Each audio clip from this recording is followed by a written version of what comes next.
Hello everyone, welcome to the sixth semester paper Literary Criticism and Theory. We will start with section 1 Classical Age. The chapter 1 is about Plato. In this section, we will be discussing about the contributions of uh, critics or philosophers of the classical age. The first being the Greek philosopher Plato. You can see here the sculpture of Plato.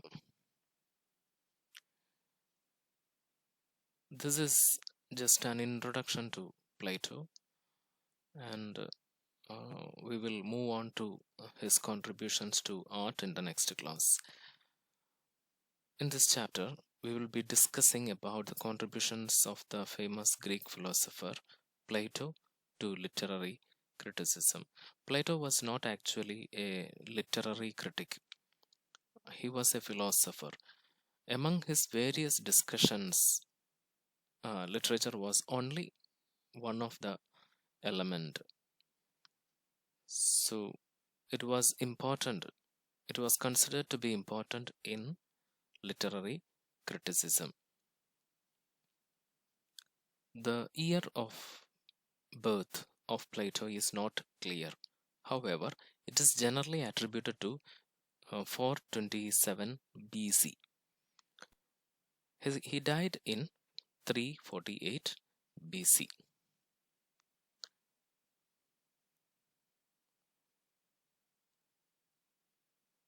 Hope you have heard about Socrates, the famous philosopher. Plato was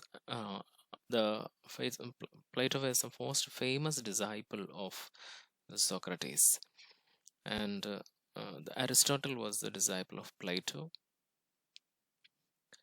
And during Plato's lifetime, the importance of Greek art and literature began to decline.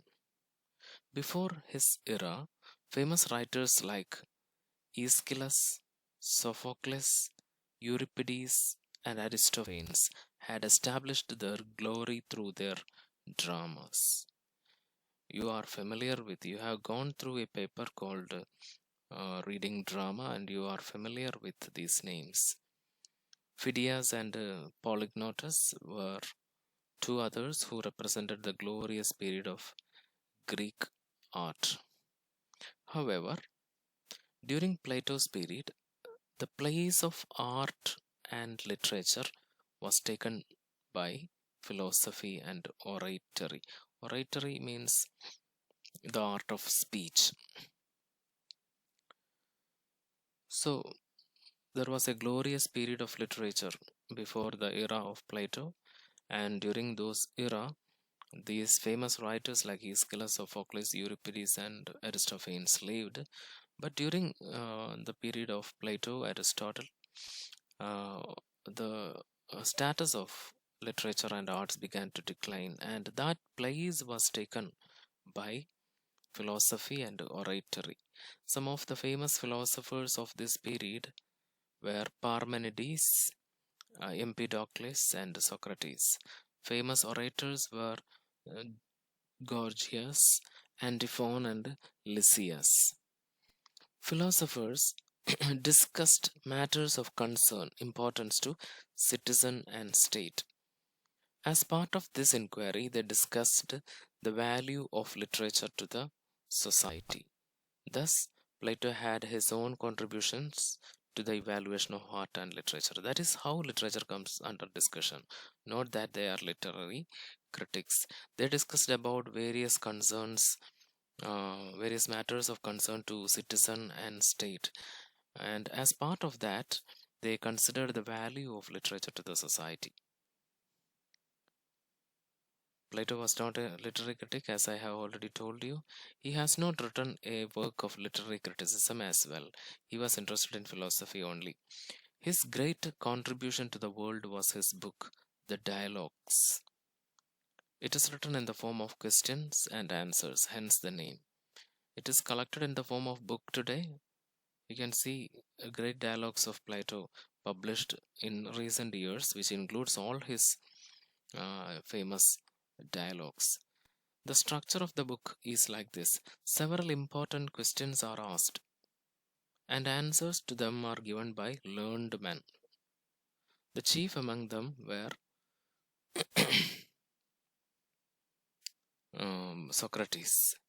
By this, Plato was paying respect to his teacher.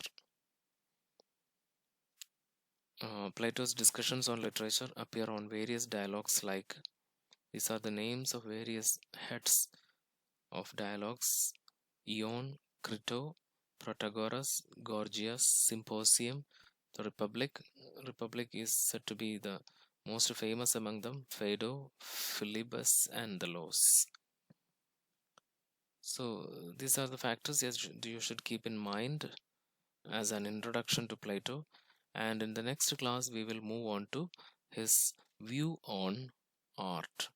So read the page, the first page of the page number 3, which discusses the age and works of Plato.